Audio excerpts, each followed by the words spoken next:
Hello students, स्वागत है आपका साइंस पार्क 37 चैनल पर। आज हम आपके लिए लेकर आ गए हैं 2023 का सेट ए।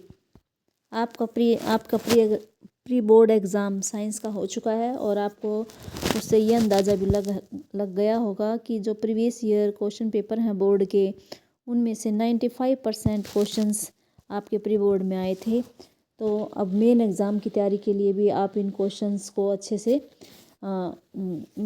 अच्छे से तैयारी करेंगे और इस वीडियो को आप लास्ट तक देखना। आप जो है सभी जो डायग्राम वगैरह हैं आपको उसकी जो है नोटबुक पर ड्रॉ करके उससे की अच्छे से प्रैक्टिस करनी है। न्यूमेरिकल की भी प्रैक्टिस करनी है, अच्छे से बड़े वाले क्वेश्चन लिख कर देखने हैं, उनका अभ्यास करना है, तो आपको अच्छे अंक हासिल होंगे। तो चलिए करते हैं आज का हमारा 2023 का सेट ए। पहले भौतिक विज्ञान हमारा शुरू हो गया है। भौतिक विज्ञान में पहला क्वेश्चन है, किसी सामान्य दृष्टि के लिए निकट बिंदु होता है। देखिए 2.5 सेंटीमीटर, 25 मीटर, 25 सेंटीमीटर, 2.5 मीटर। यहाँ बच्चे को ध्यान से क्वेश्चन को पढ़ के ध्यान से आंसर देना है। तो 25 सेंटीमीटर होता है, तो इसका जो है बी है इसका राइट आंसर 25 सेंटीमीटर। गलती से बच्चे कई बार 2.5 सेंटीमीटर को भी टिक कर देते हैं। तो बिल्कुल अच्छे से क्वेश्चन को पढ़ना है, चारों ऑप्शंस को अच्छे से देखना है, तब इसको निशान लगाना है। तो इसका बी है 25 सेंटीमीटर। अगला देखिए दूसरा क्वेश्चन जो है ये हमारे सिलेबस में नहीं है। कौन प्राकृतिक संसाधन नहीं है, जो है विद्युत है, पानी, मिट्टी तो हवा, और ये तो प्राकृतिक संसाधन है। विद्युत धारा का SI मात्रक देखिए एम्पियर। कितनी बार ये मात्रक आए हैं इस चैप्टर से, विद्युत वाले चैप्टर से, तो आपको ये सभी मात्रक याद करने हैं। विद्युत धारा का, विभवांतर का, और इसका आवेश का मात्रक, इन सब का, और प्रतिरोध का, इन 3-4 के जो है मात्रक आपको अच्छे से याद कर लेने हैं। इनमें से एक जरूर आएगा, तो ये एम्पियर है, इसका ए ऑप्शन है। अगला क्वेश्चन देखिए, ये भी हमारे सिलेबस में नहीं है। टिहरी बांध वाला, तारे क्यों टिमटिमाते हैं, ये जो है 2 नंबर का क्वेश्चन शुरू हो गया है। तारे पृथ्वी से बहुत दूर होते हैं, आपको पता ही है, तारे बहुत ज़्यादा दूर हैं और अभी बिल्कुल छोटे छोटे दिखाई देते हैं। उनका जो है तारों का अपना प्रकाश होता है, और जब वो प्रकाश जो है वायुमंडल से गुजरता है वह हमारी आँखों में पहुँचता है। तो वायुमंडल जो होता है उसकी जो परतें होती हैं उनकी परतों का घनत्व अलग अलग होता है। कहीं परत विरल होती है, कहीं पर सघन होती है। और आपने ये पढ़ा है कि जब प्रकाश की किरण जो है सघन माध्यम से विरल में आती है तो वो अभिलंब से दूर हट जाती है, और जब विरल से सघन में आती है तो वह अभिलंब की ओर मुड़ जाती है। तो इस तरह से वो सीधी नहीं चलती। जब वो माध्यम बदलता है तो प्रकाश की किरण की चाल भी अपना रास्ता बदल लेती है। तो इसलिए जब वो अलग अलग घंटों में से गुजरती है प्रकाश की किरण, तो वो उसका अपवर्तन हो जाता है, जिस कारण हमें तारे टिमटिमाते हुए दिखाई देते हैं। वो अपनी वास्तविक स्थिति पर दिखाई नहीं देते, हमें आभासी स्थिति पर दिखाई देते हैं। ये इसका आप ऐसे आंसर लिख सकते हैं। 5वां। अब छठा देखिए, ये हमारे सिलेबस में नहीं है। 7वां क्वेश्चन है, न्यूमेरिकल है। अब आपको क्वेश्चन पेपर से ये भी अंदाज़ा हो गया है कि फिजिक्स में से विद्युत वाले पाठ में से हर बार एक न्यूमेरिकल आ रहा है, तो आप उसमें से ये छोटे छोटे न्यूमेरिकल आए हुए हैं, आप इसको 2 नंबर में आता है ये, इसकी अच्छे से तैयारी कर लीजिए, ज़्यादा मुश्किल नहीं आते हैं। इसमें आई हमारा जो है क्वेश्चन क्या है, किसी विद्युत बल्ब के तंतु में से 0.5 एम्पियर विद्युत धारा 5 मिनट तक प्रवाहित होता है। विद्युत परिपथ से प्रवाहित विद्युत आवेश ज्ञात कीजिए। सेम ऐसा ही क्वेश्चन प्री बोर्ड में भी आया है, अभी उसमें समय अलग है। अब ये देखिए, इसमें आई कितना दे रखा है, 0.5 एम्पियर दे रखा है, टी हमारा 5 मिनट दे रखा है। तो इसको मिनट समय को हम सेकंड में बदल लेंगे 60 से मल्टीप्लाई करके। क्यू निकालना है, फार्मूला क्यू का क्या हो जाएगा, क्यू बराबर आई इंटू टी। आई हमारा 0.5 एम्पियर हर गुना में 300 हो जाएगा, तो ये 150 हमारा आंसर 150 कूलम आ जाएगा। तो ये बिल्कुल इजी क्वेश्चन है, आप कर सकते हैं आराम से। अगला, विद्युत मोटर हमारे सिलेबस में अब नहीं है। 9वां क्वेश्चन देखिए, प्रकाश के परावर्तन के नियम, ये भी 2 नंबर का क्वेश्चन है। ये हमारा जो है 6 नंबर का क्वेश्चन आ गया। अब 9वां क्वेश्चन 3 पार्ट्स में है, ABC में, तीनों 2-2 नंबर के हैं। तो पहला जो पार्ट है ए, प्रकाश के परावर्तन के नियमों को लिखिए। तो क्या नियम है? आपतित किरण, परावर्तित किरण तथा आपतन बिंदु पर अभिलंब तीनों एक ही तल में होते हैं। आपतन कोण और परावर्तन कोण हमेशा बराबर होते हैं। ये 2 नियम है परावर्तन के, तो आपको ध्यान से लिखना है। बच्चे परावर्तन और अपवर्तन में गलती कर देते हैं, वो आपतित किरण तो ठीक लिख देते हैं लेकिन परावर्तित किरण का ध्यान नहीं रखते। पहला जो नियम है वो दोनों का लगभग बराबर सा, ये बस एक परावर्तित किरण का अंतर है। परावर्तन में परावर्तित किरण आएगी, जैसे परावर्तन से परावर्तित, और अपवर्तन में अपवर्तित किरण आएगी, ये ध्यान रखना होता है। दूसरा है बी, कोई वस्तु उत्तल लेंस के मुख्य फोकस F1 तथा 2F1 के मध्य स्थित है।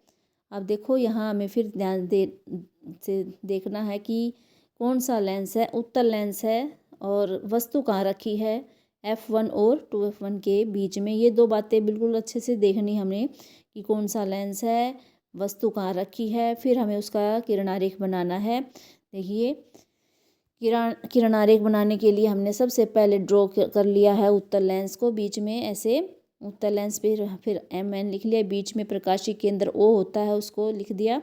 फिर प्रकाशिक केंद्र से गुजरती हुई एक रेखा खींची, उसको मुख्य अक्ष बोलते हैं। इस रेखा पर दोनों तरफ हमने स्केल से माप कर O से F1 तक की दूरी एक मान लीजिए 1 सेंटीमीटर ली है, और F1 से 2F1 की भी हम 1 सेंटीमीटर ले लेंगे। इधर OF2 की भी 1 सेंटीमीटर, F2 से 2F2 की भी 1 सेंटीमीटर, ऐसे स्केल से माप के हम ले लेंगे। और सवाल में क्या पूछा गया है, जो हमारी वस्तु है या बिंब है वो उत्तल लेंस के सामने F1 और 2F1 के बीच में रखी है, तो ये ध्यान देना है, यहाँ इसके बीच में रख देनी है आपने। और ऐसे ये दिखा रखी है, ये वस्तु रखी हुई है, तो तीर के निशान से दिखा रखी है वस्तु है। पहली जो किरण दिखा रखी है इसमें ये मुख्य अक्ष के समानांतर जा रही है, और जैसे ये लेंस से टकराई और अपवर्तन हुआ, अपवर्तन होने के बाद ये कहाँ F1 से गुजर गया। देखो रेखा दिखा रखी है, F1 से गुजर गया। दूसरी जो किरण आ रही है वो भी वस्तु के A सिरे से ही आ रही है, और ये कहाँ से गुजर रही है, ये प्रकाशिक केंद्र से गुजर रही है और सीधी आ गई। देखो जो प्रकाशिक केंद्र से किरण आती है वो उसी रास्ते वापस चली जाती है, ये मुड़ती नहीं है, तो यहाँ इसका अपवर्तन नहीं होता, ये सीधी आती है। और देखो दोनों रेखाएं, दोनों किरण जो यहाँ टकरा रही हैं वहाँ पर हमारा प्रतिबिंब बन जाएगा। और प्रतिबिंब कहाँ बन रहा है, C2 से परे बन रहा है, 2F2 से परे बन रहा है, 2F2 से परे, और मुख्य अक्ष के देखो नीचे बन रहा है, मुख्य अक्ष के नीचे बन रहा है। और तीसरी बात क्या है, साइज़ देखिए, वस्तु का साइज़ तो छोटा है और जो प्रतिबिंब है उसका साइज़ बड़ा है। तो ये तीनों चीज़ें हमें अब लिखनी है कि भाई प्रतिबिंब की स्थिति क्या है, कहाँ बना है। अभी देखा था हमने 2F2 से परे बना है, ये देखो यहाँ 2F2 है, तो यहाँ A' जो है प्रतिबिंब बन गया। दूसरा क्या है, इसका साइज़ क्या है, प्रतिबिंब का साइज़ देखो, वस्तु और प्रतिबिंब में कितना अंतर है, प्रतिबिंब का साइज़ बिंब से बड़ा हो गया, वस्तु से बड़ा है। तीसरी बात क्या है, प्रतिबिंब की प्रकृति देखो, मुख्य अक्ष के नीचे बना हुआ है, उल्टा बना हुआ है, और जो उल्टा होता है वो हमेशा वास्तविक होता है प्रतिबिंब। तो ये हमारा जो क्वेश्चन है ये 2 नंबर का, ये आप ऐसे कर सकते हैं। अगला देखिए C भाग, ये भी 2 नंबर का है। उस उत्तल दर्पण की फोकस दूरी क्या होगी जिसकी वक्रता त्रिज्या 36 सेंटीमीटर है। ये भी लगभग सवाल जो है ये दूसरा न्यूमेरिकल लगा लीजिए, ये बिल्कुल ईजी है, ये लगभग हर क्वेश्चन पेपर में आया है। तो यहाँ पर वक्रता त्रिज्या 36 सेंटीमीटर दे रखी है, R = 36 सेंटीमीटर। F निकालना है फोकस दूरी, तो R जो है 2F हो गया, ये फार्मूला है हमारा, और F निकालना है तो R/2 हो जाएगा। और R हमारा 36 है, तो 36/2, 36 को 2 से आप काटोगे तो 18 सेंटीमीटर आ जाएगा। तो इस तरह से ये क्वेश्चन सोल्व हो गया। तो ये 6 नंबर का क्वेश्चन, बिल्कुल 6 के 6 नंबर आप ले सकते हो, बिल्कुल ईजी है। अगला देखिए, या तो आप वो तीनों पार्ट करने हैं 5-6 नंबर में, या दूसरा ऑप्शन में दे रखा है हमारे इसके 2 पार्ट है A और B, इसके भी 3 ही पार्ट हैं ABC। A वाला पार्ट देखिए, इसमें अपवर्तन के नियम हैं, पीछे परावर्तन के थे। पहला नियम है देखो, आपतित किरण, अपवर्तित किरण और आपतन बिंदु पर अभिलंब तीनों एक ही तल में होते हैं। सिर्फ यहाँ एक अंतर है अपवर्तित शब्द का, पीछे परावर्तित किरण थी, यहाँ पर अपवर्तित किरण है, परावर्तन में परावर्तित किरण, अपवर्तन में अपवर्तित किरण। पहला नियम दोनों का एक जैसा ही है, बस इस एक शब्द का अंतर है। दूसरा जो नियम है अपवर्तन का, प्रकाश के किसी निश्चित रंग तथा निश्चित माध्यम के युग्म हेतु आपतन कोण की ज्या तथा अपवर्तन कोण की ज्या का अनुपात स्थिर होता है। इस नियम को स्नेल का अपवर्तन का नियम भी कहते हैं। अगर ये स्नेल का अपवर्तन का नियम अलग से भी आ सकता है तो आपको ये दूसरा नियम लिखना है। तो इसका जो फॉर्मूला है sine i upon sine r is equal to स्थिरांक, तो ये 2 नंबर में आ जाएगा आपका। बी भाग देखिए, निम्न स्थितियों में प्रयुक्त दर्पण का प्रकार बताइए। अब नीचे स्थितियाँ दे रखी हैं, जैसे किसी कार का अग्रदीप, ये स्थिति है, और हेडलाइट है। तो ये कह रहे हैं कौन सा दर्पण इस्तेमाल कर सकते हैं। 2 ही दर्पण हैं, वैसे तो 3 होते हैं, समतल, उत्तल, अवतल। तो यहाँ पर ये पूछ रहे हैं अग्रदीप में कौन सा दर्पण इस्तेमाल करेंगे हेडलाइट में, और उसका कारण भी बताना है हम क्यों करेंगे हेडलाइट में। तो हेडलाइट में अवतल दर्पण का उपयोग करते हैं। अवतल दर्पण का क्यों करते हैं, क्योंकि यह अवतल दर्पण जो होता है, जो प्रकाश की किरण होती हैं उनका जो है समानांतर किरणपुंज प्राप्त होता है इससे, इसलिए इसका उपयोग किया जाता है। शक्तिशाली समांतर किरणपुंज प्राप्त करने के लिए अवतल दर्पण का उपयोग करते हैं। दूसरा क्या है, किसी वाहन का पार्श्व दृश्य दर्पण, यानी जो अपने व्हीकल्स होते हैं, स्कूटर हैं, मोटरसाइकिल हैं और कार, कोई भी व्हीकल है, छोटा बड़ा जो भी है, उसमें जो आगे दर्पण लगे होते हैं पीछे का साधन देखने के लिए, रोड क्रॉस करते वक्त देखने के लिए, पीछे से कोई व्हीकल आ रहा है नहीं रहा, वो कौन सा दर्पण होता है, वो उत्तल दर्पण होता है। तो हम उत्तल दर्पण का उपयोग करते हैं। क्यों करते हैं, तो आपने देखा होगा कि जैसे हम शीशे में पीछे, दर्पण में पीछे देखते हैं तो सारा पूरा रोड दिखाई देता है, और हर एक चीज़ उसमें छोटी दिखाई देती है, सीधी दिखाई देगी, छोटी दिखाई देती है, यानी पूरे एरिया को, पूरा जितना भी पीछे का एरिया है पूरे एरिया को वो दर्पण उसमें दिखा देता है छोटा करके। तो हमें पता चल जाता है किसी भी चालक को कि पीछे कौन सा साधन आ रहा है, हमें मुड़ना चाहिए नहीं मुड़ना चाहिए। तो ये जो दर्पण है उत्तल दर्पण, ये हमेशा सीधा और छोटा प्रतिबिंब बनाता है, और दर्पणों का दृश्य, इन दर्पणों का जो दृष्टि क्षेत्र भी बहुत अधिक होता है, यानी बहुत दूर तक के एरिया को दिखा देता है, और ये बाहर की ओर वक्रित होते हैं इसलिए सारे एरिया को दिखा देता है। इनमें ड्राइवर जो है अपने पीछे के वाहनों को देख कर सकता है और वह सुरक्षित रूप से वाहन चला सकता है।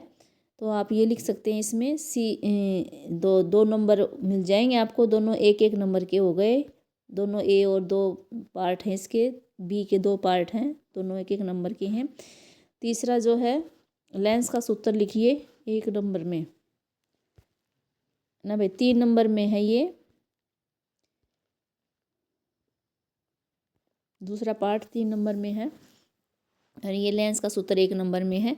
तो लेंस सूत्र क्या होता है ये भी मैंने तुम्हें छोटी सी ट्रिक बता रखी है। दर्पण सूत्र, लेंस सूत्र में भी बच्चे कंफ्यूज होते हैं। तो दर्पण में जैसे प है तो बीच में 1/v और 1/u के बीच में प्लस आ जाता है, प्लस दर्पण, और लेंस में माइनस आ जाएगा। दर्पण में प्लस है तो दूसरे माइनस वाला लेंस वाला हो जाएगा। इस तरह से याद रखना, 1/f बराबर 1/v माइनस 1/u। इस तरह से आप इसको याद रख सकते हैं। तो आपका ये जो है 6 नंबर का क्वेश्चन, दोनों ही आसान है, जो आपको ठीक लगे वो कर लेना। स्कोरिंग क्वेश्चंस हैं, ये पार्ट्स में आए हुए हैं। अब हमारा जो है रसायन विज्ञान स्टार्ट हो गया है, सेक्शन बी। पहला क्वेश्चन है, इनमें से कौन सी संतुलित रासायनिक समीकरण अवस्था संकेतों के साथ सही है। देखिए पहला देख लेते हैं, कार्बन मोनोऑक्साइड गैस है, ठीक है। हाइड्रोजन भी गैस है, ठीक है। CH3OH ये मेथेनॉल हो गया, मेथेनॉल लिक्विड होता है तो ये गलत हो गया। दूसरा देख लेते हैं, कार्बन मोनोऑक्साइड लिक्विड नहीं होती, हाइड्रोजन गैस ठीक है, मेथेनॉल लिक्विड है, ये भी गलत हो गया क्योंकि कार्बन मोनोऑक्साइड जो है लिक्विड नहीं होती। तीसरा देख लेते हैं, कार्बन मोनोऑक्साइड गैस है, हाइड्रोजन भी गैस है, 340 एटमॉस्फेयर प्रेशर पर ये रिएक्शन हो रही है, तो मेथेनॉल भी लिक्विड है। ये तीनों चीज़ ठीक हैं इसमें, तो ये सी ऑप्शन ठीक है इसका। डी ऑप्शन में क्या है, कार्बन मोनोऑक्साइड गैस ठीक है, हाइड्रोजन लिक्विड ये ठीक नहीं है, तो ये इतना तापमान भी ठीक नहीं है, तो ये हमारा सी वाला जो है ऑप्शन ये ठीक है, तो ये इसका सी आ जाएगा। 1 नंबर का क्वेश्चन है।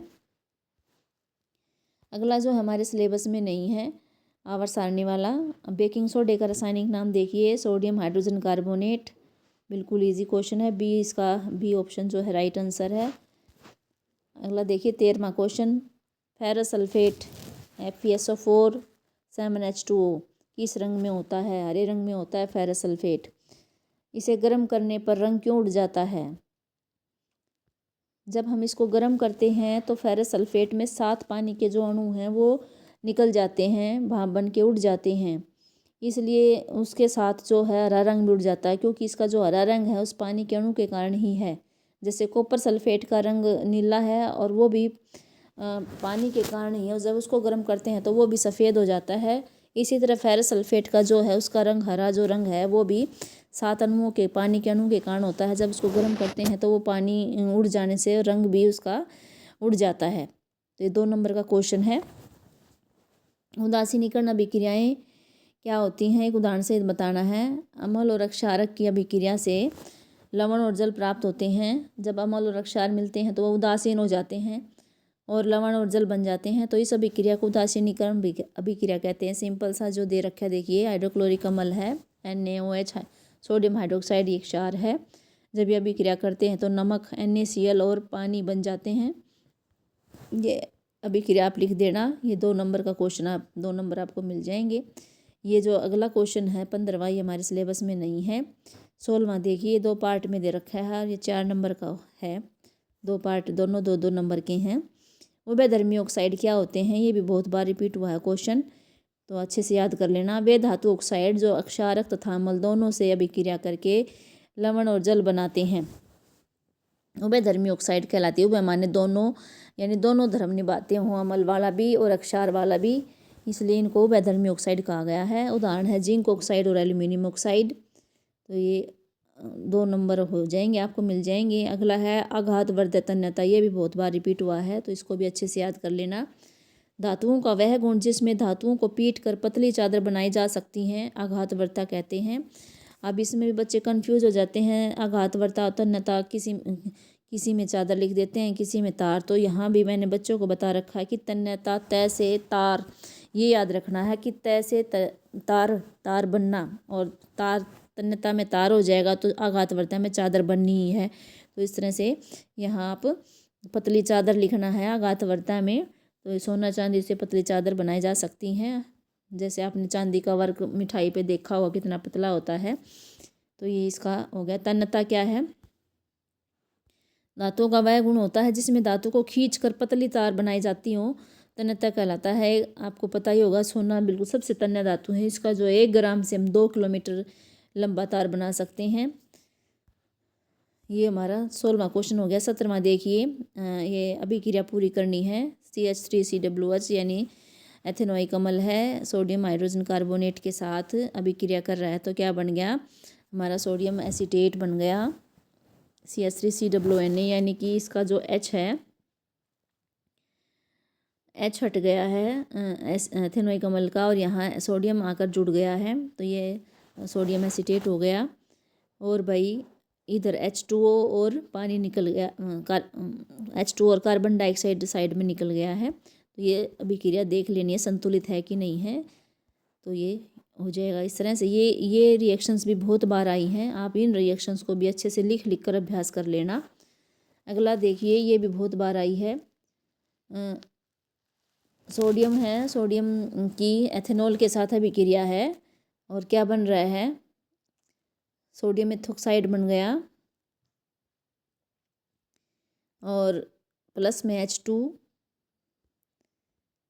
फिर अगला देखिए, एथेनॉल की गर्म सांद्र H2SO4 के साथ अभिक्रिया है, इसमें एथीन बन गया CH2 द्विआबन CH2 और पानी निकल गया। इसको निर्जलीकारक अभिक्रिया भी कहते हैं। पानी जो H2SO4 पानी को बाहर निकाल देता है, तो ये CH2 और डबल बॉन्ड CH2, देखो पानी बाहर निकल गया।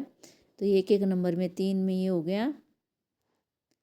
अब अगला देखिए बी पार्ट, ये ए पार्ट के 3 भाग थे, अब बी पार्ट भी 3 नंबर का ही है। पहला जो है बेंजीन की संरचना है, बेंजीन की आगे भी दिखा रखी है, ये षटकोण बना के इस तरह से ये आगे अच्छे से दिखा देंगे। बेंजीन की संरचना C6H6 इसका फार्मूला होता है। मिसाइल का निर्माण कैसे होता है, संक्षिप्त वर्णन कीजिए। ये प्री बोर्ड एग्जाम में भी मिसाइल आया है। तो ये भी वेरी इंपॉर्टेंट क्वेश्चन है, इसको भी रट लीजिए।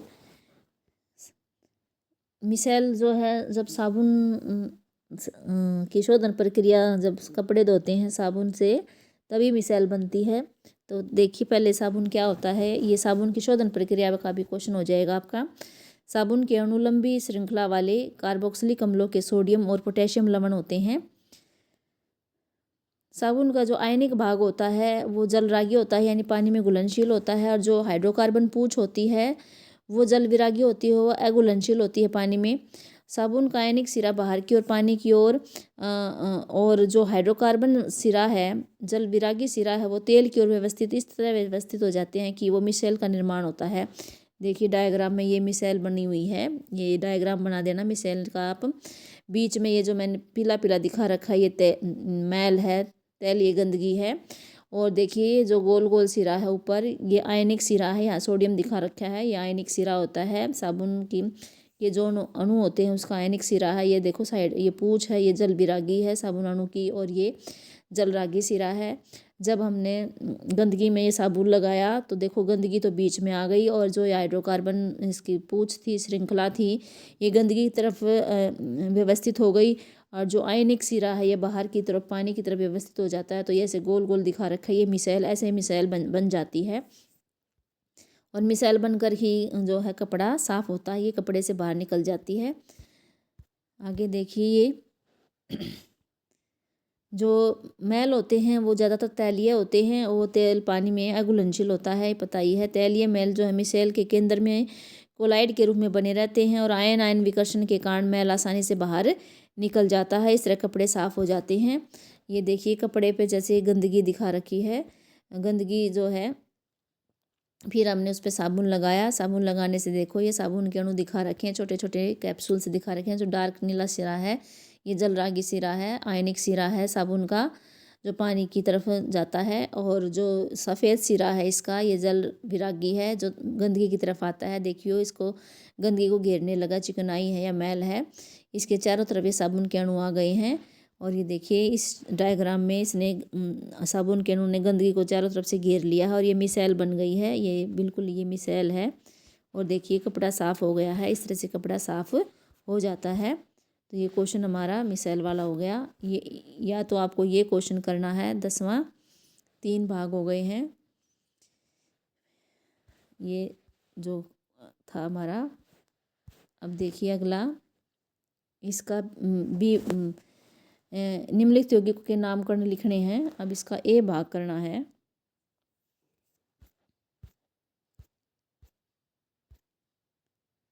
सत्तरवें के ये जो पार्ट चल रहे थे, ये 17वें का पार्ट था। अब जो है इसके अथवा में जो है क्वेश्चन ये करना है, निम्नलिखित यौगिकों का नामकरण कीजिए। नाम लिखने हैं आपने। देखिए नाम कैसे लिखेंगे हम। नाम लिखने के लिए देखिए पहले कार्बन गिन लीजिए कितने हैं। 1 2 3 कार्बन है। 3 कार्बन का हमें पता होना चाहिए। पूर्व लगन क्या होगा, प्रोपेन, प्रोपेन वाला प्रोप हो जाएगा, प्रोपेन मान लीजिए। फिर प्रकार्यात्मक समूह देखिए कौन सा है, इसमें सी द्विआबंध O है। सी द्विआबंध O है तो इसका मतलब क्या हो गया, ये कीटोन है। कीटोन का अनुलग्न क्या होता है, पीछे ऑन लगाते हैं तो प्रोपेन प्लस ऑन प्रोपेनोन, क्या हो जाएगा, इसका नाम प्रोपेनोन हो जाएगा। फिर अगला देखिए, अगले में पहले ही कार्बन की संख्या गिनिए। 1 2 कार्बन है, तो कार्बन है, इसका मतलब एथेन, एथेन से बनेगा ये, एथेन से बनेगा। तो प्रकार्यात्मक समूह क्या है, OH, OH का जो है अल्कोहल हो गया। अल्कोहल का अनुलग्न क्या है, ओल है। तो एथेन प्लस ओल क्या हो जाएगा, एथेनॉल। तो इस तरह से ये इसका नाम हो जाएगा एथेनॉल। अब इसमें भी कार्बन की संख्या देखिए, 3 कार्बन की संख्या है तीसरे वाले में। तो 3 कार्बन का मतलब है प्रोपेन, प्रोपेन आ जाएगा। और इसमें प्रकार्यात्मक समूह कौन सा है, COOH है। ये कार्बोक्सिलिक अम्ल का होता है, इसका अनुलग्न क्या होता है, ओइक अम्ल। तो प्रोपेन प्लस ओइक अम्ल, प्रोपेनोइक अम्ल, ये इसका नाम हो जाएगा। यहाँ ये गलत लिखा हुआ है, प्रोपेनोइक अम्ल आएगा इसका आंसर।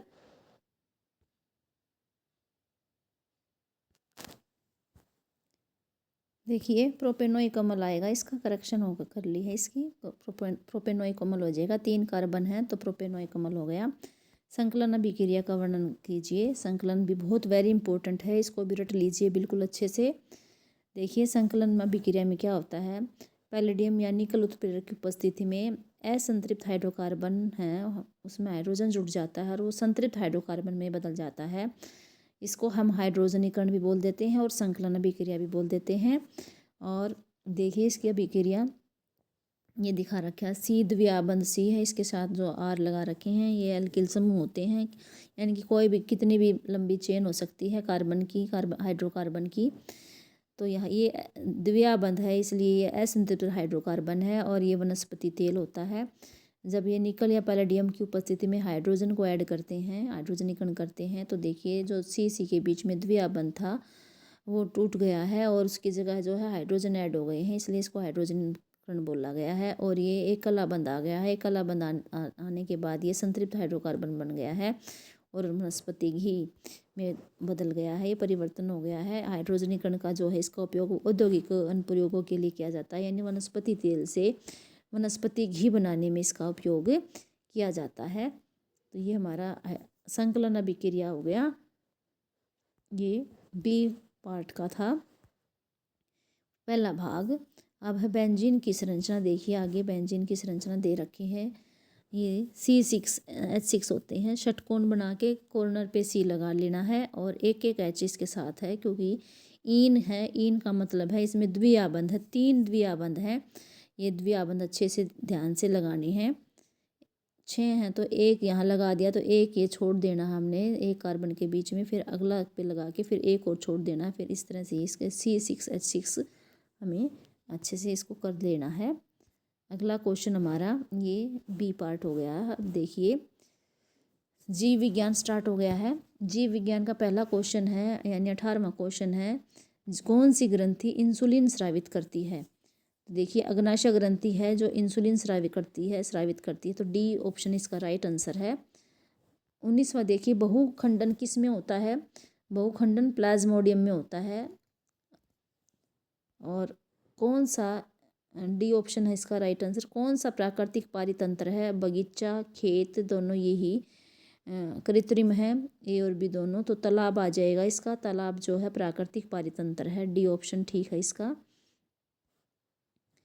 CFCs को विस्तारित कीजिए। CFC क्या होते हैं, क्लोरोफ्लोरोकार्बन्स होते हैं, तो इसका पूरा नाम क्लोरोफ्लोरोकार्बन्स आ जाएगा। कौन सी संरचना मेरुरज्जु को रक्षित करती है, ये भी बहुत बार रिपीट क्वेश्चन है, रिपीट हुआ है। ये कशेरुकदंड या मेरुरज्जु दोनों में से, कशेरुकदंड या रीढ़ की हड्डी जो है मेरुरज्जु को रक्षित करती है, उसकी सुरक्षा करती है। केंद्रीय तंत्रिका तंत्र के विभिन्न भाग कौन कौन से। केंद्रीय तंत्रिका तंत्र के 2 भाग होते हैं, मस्तिष्क और मेरुरज्जु। इनके कार्य लिखने हैं। देखो मेरुरज्जु है प्रतिवर्ती क्रिया को नियंत्रित करता है और यह मस्तिष्क और शरीर के बीच में सूचना को भी पहुंचाता है।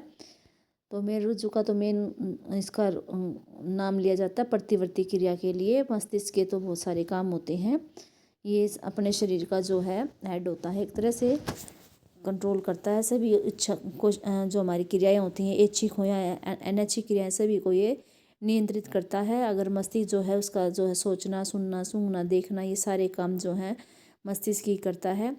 और जो मेडुला है वो रक्त दाब है, हमारी जो अनैच्छिक होती हैं क्रियाएं हमारे, जैसे कि हार्ट बीट है, रक्त दाब है, वमन है, उल्टी आना है, जो भी है, लार आना है, ये सारे अनैच्छिक क्रियाएं हैं, ये भी मस्तिष्क द्वारा ही नियंत्रित होती हैं। शरीर की अपनी जो पोजीशन, हम बैलेंस बना के साइकिल चलाते हैं, बैठते हैं, उठते हैं, पेंसिल उठाना, ये सारे काम जो हैं, और ये सारे हमारे मस्तिष्क के ही काम हैं, तो ये हमारा हो जाएगा मस्तिष्क वाला।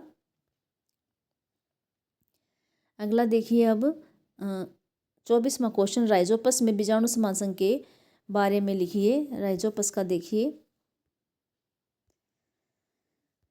ये राइजोपस है, ये ब्रेड के ऊपर उगता है। ये देखिए ऊपर बीजाणुधानी दिखा रखी है, बीजाणुधानी इसमें से बीजाणु निकलते हुए दिखा रखे हैं, ये कवक का जाल दिखा रखा है सारा, और ये इसमें से बीजाणु निकलते हैं, ये हवा में रहते हैं, और जैसे ही ये गिरते हैं उस पर तो ये अपना ये बना लेते हैं, जाल बना लेते हैं। राइजोपस ब्रेड के ऊपर धागे की तरह कुछ संरचना होती हैं, और जब ये ब्रेड के ऊपर गिरते हैं तो ये धागे जैसी संरचनाओं में विकसित हो जाता है और ये ही कवक का जाल होता है, यानी फफूंदी होती है। ये जनन के भाग नहीं होते, परंतु इनके ऊपर जो तंतु या सूक्ष्म गोल संरचनाएं होती हैं ना, बीजाणुधानी। कवक जाल क्या होता है, जनन में पार्टिसिपेट नहीं करता। ये जो ऊपर गोल गोल दिखा रखी हैं ये बीजाणुधानी हैं, ये इनके जनन भाग होते हैं, इनमें से बीजाणु निकलते हैं और ये बीजाणु वृद्धि करके राइजोपस के नए जीव उत्पन्न कर लेती हैं। जब इनकी बीजाणु जो है प्रतिकूल परिस्थितियों में मोटी भित्ति बना लेते हैं और उस दौरान ये उसकी मोटी भित्ति उसकी बीजाणु की रक्षा करती है और जैसी अनुकूल परिस्थिति आती है तो ये वृद्धि करने लग जाते हैं। तो ये राइजोपस का है, ये डायग्राम बना देना, राइजोपस में बीजाणु समासंग। अगला क्वेश्चन देखिए, बीजाणु समासंग के बाद है हमारा 25वां क्वेश्चन, पुष्प के मादा जननांग की संरचना का वर्णन कीजिए। सिर्फ मादा जननांग पूछा है, स्त्री केसर के बारे में पूछा गया है, तो यहाँ हमें स्त्री केसर के बारे में ही बताना है। देखिए थोड़ा सा स्त्री केसर का जो भाग बना देना, वर्तिकाग्र बना देना ऊपर, वर्तिका, तीसरा भाग अंडाशय, बीजांड। आपको पता है अंडाशय से फल बनता है, बीजांड से बीज बनता है। स्त्री केसर पुष्प का मादा जननांग होता है। स्त्री केसर के 3 भाग होते हैं। वर्तिकाग्र जो है सबसे ऊपर वाला चिपचिपा भाग होता है, इस पर परागकोश से परागकण आकर गिरते हैं। वर्तिका जो होती है यह वर्तिकाग्र को अंडाशय से जोड़ती है, यह परागनलिका को भी अंडाशय तक पहुंचाती है। अंडाशय जो होता है सबसे निचला उभरा हुआ भाग होता है, इसके अंदर बीजांड होते हैं जो निषेचन के पश्चात बीज में विकसित हो जाते हैं और अंडाशय फल में विकसित हो जाता है। तो ये आपका इस तरह से मादा जननांग का वर्णन कर देना। अगला है, मेंडल के प्रयोगों से कैसे पता चला कि विभिन्न लक्षण स्वतंत्र रूप से वंशानुगत होते हैं। ये क्वेश्चन भी कई बार पूछा गया है।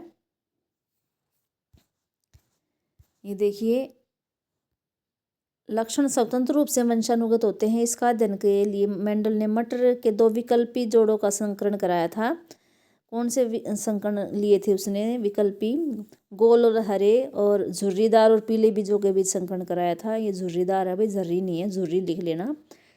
गोल और हरे तथा झुर्रीदार और पीले बीजों के बीच संकरण करवाया था। F1 संतति में भी सभी गोल और पीले बीज उत्पन्न हुए। जब उसने करवाया तो F1 में कैसे आए? सभी गोल और पीले, यानी कि गोल भी प्रभावी लक्षण है और पीले भी प्रभावी लक्षण है। तो उसने लिए थे गोल हरे वाले और पीले झुर्रीदार और पीले, और आ गए गोल और पीले सिर्फ, यानी कि यहाँ F1 में ना तो झुर्रीदार दिखाई दिए ना ही हरे दिखाई दिए। अब क्या हुआ, फिर मेंडल ने क्या किया, F1 संतति के उनके बीच में स्वपरागण करवा दिया। फिर F2 में संतति में क्या था, कुछ तो पौधे जो हैं गोल और पीले बीजों वाले आ गए, कुछ पौधे झुर्रीदार और पीले थे, कुछ पौधे गोल और हरे थे, कुछ पौधे झुर्रीदार और हरे थे।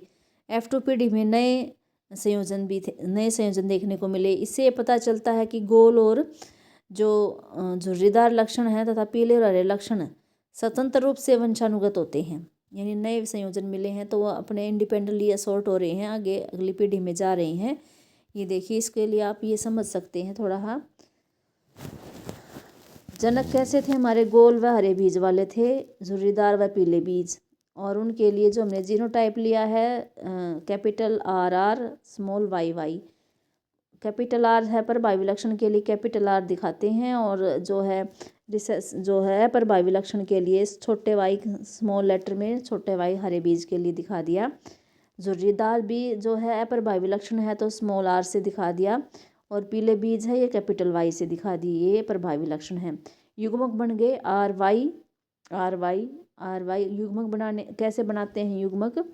देखिए, युग्मक बनाने के लिए हमें क्या लेना है, R जो है और स्मॉल r, यानी जो हमारा गोल वाला था, गोल वाले के लिए एक अलील होती है वो R हो गई, एक छोटी हो गई R, और जो Y है उसकी भी 2 अलील होती हैं, एक बड़ी और एक छोटी। तो इस तरह से जो R है गोल के लिए बड़ा कैपिटल R ले लिया, और उसके साथ जो है छोटे y, दोनों छोटे y की हमने करवाई। तो देखिए RY ये एक जैसे 2 युग्मक बन जाएंगे।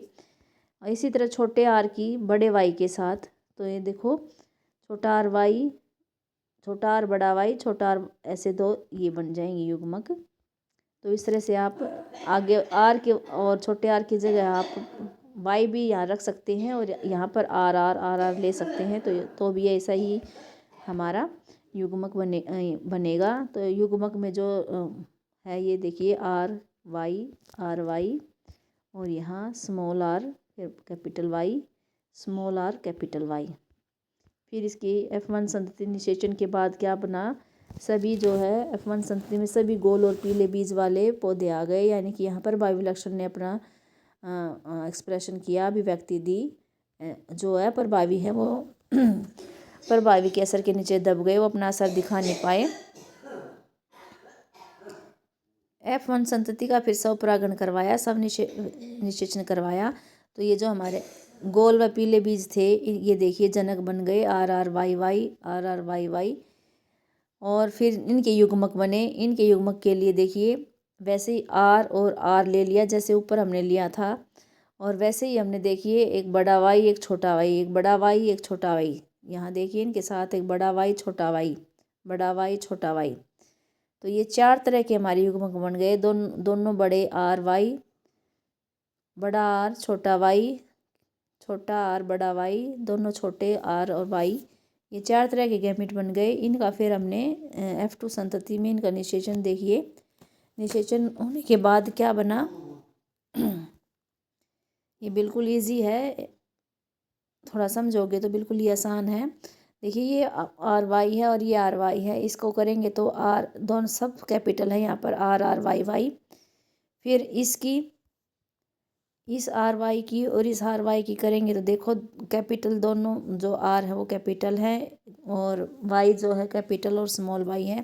तो ये भी गोल पीला था, ये भी गोल पीला, यहाँ small r small capital y है और इसके साथ की तो यहाँ भी ये गोल पीला आ गया, यहाँ भी गोल पीला, इधर भी गोल पीला, इधर गोल हरा।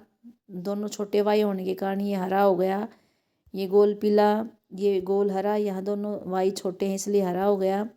गोल पीला, यहाँ जो छोटे आर हैं ये झुर्रीदार पीले, ये झुर्रीदार पीले, ये गोल पीले, ये गोल हरे, झुर्रीदार पीले, झुर्रीदार हरे। देखिए ये दोनों छोटे आर दोनों छोटे वाई हैं। तो यहाँ जो अप्रभावी विलक्षण थे दोनों, यहाँ कोई भी प्रभावी विलक्षण नहीं है, इसलिए इन्होंने अपना असर दिखा दिया, झुर्रीदार हरे हो गए दोनों आर वाई वाई। ये इसका सिंबल दिखा रखा है भाई, एक है। आप यहाँ गिनती करोगे तो जैसे गिनती भी मैंने दिख रखी है 1 2 3 4 ऐसे करके। तो यहाँ हम लिखेंगे गोल पीले कितने आ गए 9, इसके लिए हमने टिक निशान लगाया इसमें। गोल हरे के लिए ये स्टार जैसा लगाया है, इधर देखिए दिखा रखा है, दूसरा ये गोल हरा और एक ये गोल हरा। फिर झुर्रीदार पीले के लिए प्लस का निशान लगाया है, ये देखिए झुर्रीदार प्लस ये हो गया झुर्रीदार पीले के लिए +1 +2, ये झुर्रीदार पीले +3। झुर्रीदार हरे के लिए ये सर्कल है, डार्क सर्कल है, ये झुर्रीदार हरा ये एक ही है। तो 9:3:3:1 रेशो में ये हमारे बन गए हैं। इस में जब आपका ये क्वेश्चन आ जाता है स्वतंत्र रूप से वंशानुगत है तो ये 2 लक्षण को लेकर चलना है। 2 लक्षणों को इस तरह से क्रॉस दिखाकर आप बता सकते हैं कि ये जो लक्षण है ये इंडिपेंडेंटली अगली पीढ़ी में जा रही हैं, वंशागत हो रही हैं, इनका एक दूसरे पर वो नहीं दिखाते, मिक्स नहीं हो रहे हैं, ये इंडिपेंडेंटली जा रही हैं। अगला क्वेश्चन क्या है हमारा, मानव उत्सर्जन तंत्र की संरचना का नामांकित चित्र की सहायता से वर्णन कीजिए। उत्सर्जन तंत्र बताना है अब नामांकित चित्र की सहायता से। देखिए पहले चित्र समझ लेते हैं फिर इसका वर्णन देखेंगे। दो ये जो बीन शेप की 2 किडनी दिखा रखी हैं, गुर्दे दिखा रखे हैं, वृक्क हैं, ये वाला बायां है ये वाला दायां है। तो अधिवृक्क ग्रंथि जो है इसके ऊपर जो टोपी सी लगी हुई हैं ये अधिवृक्क ग्रंथि है, इसे हार्मोन निकलते हैं एड्रेनलिन हार्मोन। और ये इधर फिर देखो गुर्दों से इसके यहाँ धमनी और शिरा भी दिखा रखी हैं, वायुवृक्क शिरा दिखा रखी हैं इधर, और महाधमनी भी दिखा रखी हैं, महाशिरा है ये। फिर देखो ये नीचे वृक्क से जो है निकल के आ रही है मूत्रवाहिनी है, दोनों से मूत्रवाहिनी निकल के आ रही है। नीचे मूत्राशय दिखा रखा है, मूत्राशय में फिर से नीचे मूत्र मार्ग। अब देखो 2 किडनी है, 2 मूत्रवाहिनी है और 1 मूत्राशय है और 1 मूत्र मार्ग है। यही बात हमने इसमें लिखनी है। यहाँ पर उत्सर्जन क्या होता है, हानिकारक उपापचय वर्ज्य पदार्थों का शरीर से बाहर निकलना, यानी कि जो हानिकारक हमारे शरीर में हानिकारक पदार्थ होते हैं उनको शरीर से बाहर निकालना उत्सर्जन कहलाता है। उत्सर्जन तंत्र में अब क्या होता है, अभी देखो देख के आए हैं डायग्राम में क्या है, एक जोड़ा वृक्क है यानी एक जोड़ी गुर्दे हैं, यानी 2 गुर्दे हैं तो एक जोड़ा हो गया।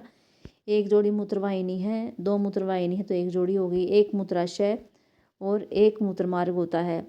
ये फिर इसकी वो बता दी हमारे शरीर में गुर्दे होते कहाँ हैं। वृक्क उदर में रीढ़ की हड्डी के दोनों ओर स्थित होते हैं। जो रीढ़ की हड्डी होती है पीछे अपनी, उसके दोनों ओर होती हैं उदर में। वृक्क में जो मूत्र बनने के बाद जो है वृक्क गुर्दों में मूत्र बन जाता है और वो मूत्रवाहिनी से मूत्राशय में आ जाएगा और मूत्राशय में ये इकट्ठा रहता है जब तक कि मूत्र मार्ग से बाहर नहीं निकल जाता। तो ये अपना क्वेश्चन हो जाएगा उत्सर्जन वाला।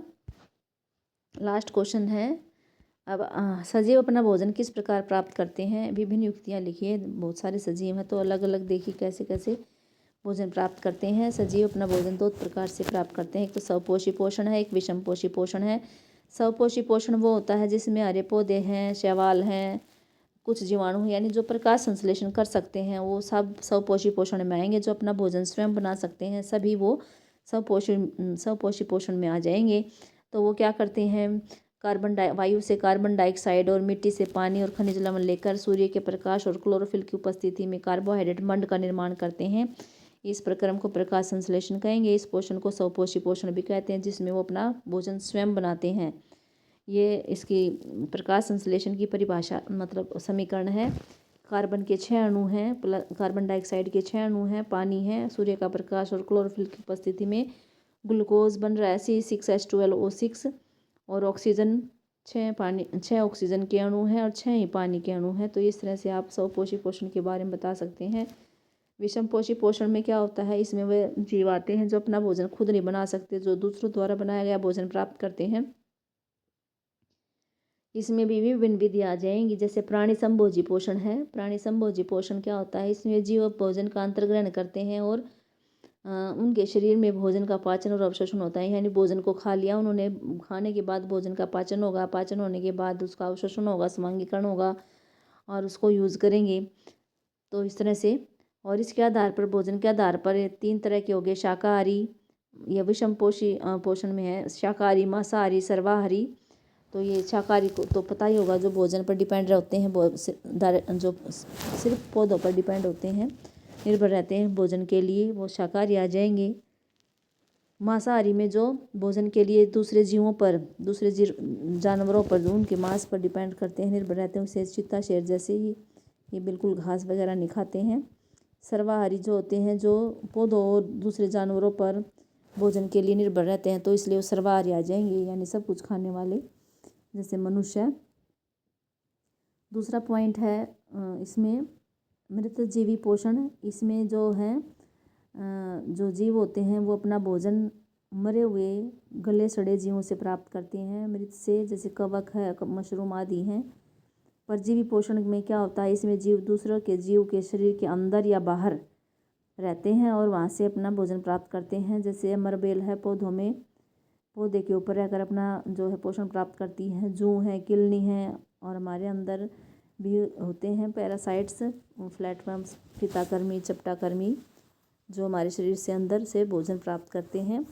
सहजीवी पोषण में भी आ जाता है। सहजीवी पोषण में 2 प्रजाति एक साथ रहती हैं, 2 अलग अलग प्रजाति होती हैं, वो एक साथ रहती हैं, एक दूसरे को भोजन, खनिज लवण, आश्रय प्रदान करते हैं।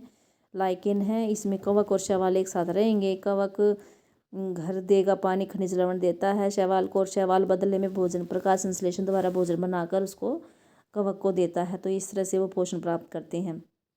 कीट पक्षी पोषण में कुछ पौधे ऐसे होते हैं जिनके अंदर नाइट्रोजन वगैरह कमी हो जाती है, तो वो अपने नाइट्रोजन वगैरह की कमी पूरा करने के लिए वो कीटों का भक्षण शुरू कर देते हैं। तो जैसे कौन से पौधे हैं जो कीटों का भक्षण करते हैं, संड्यू, घटपर्णी आदि। तो इस तरह से अपना ये है कंप्लीट हो गया है 2023 का सेट ए। पीछे 2016 से जो हमने सेट सॉल्व किए हैं उसकी जो है प्ले लिस्ट की लिंक जो है हमने इसमें वीडियो में लिंक डाल दिया है डिस्क्रिप्शन बॉक्स में, आप वहां से देख सकते हैं और अपने अच्छे से तैयारी कीजिए।